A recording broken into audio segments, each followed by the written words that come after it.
only because they choose to be Muslim, because they believed in Allah, because they believed they were Uyghurs and they were not Chinese, because some ladies had put hijab on their head, some others refused to eat non-halal food. And for these very funny reasons, the Chinese had declared these people to be Islamist terrorists and extremists. It is unimaginable that you can send people to concentration camps only because they are Muslim, only because they believe in God, only because they pray to God, or only because they believe that a true Muslim should pray 5 times per day. The people that we saw, they were forcefully separated from their families.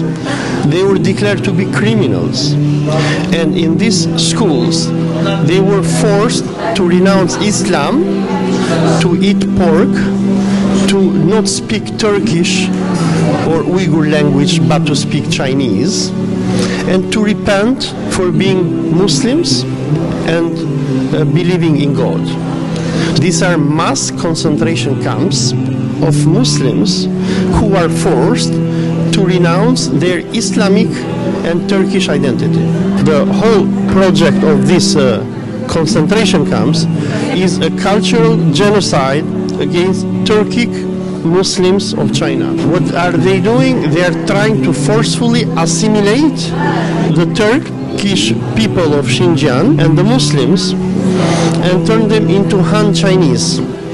They are brainwashed every day with ideas of the Communist Party of China. They are brainwashed with atheism. They are told that Islam is a terrorist and evil religion which was brought to China by the Turks and the Arabs.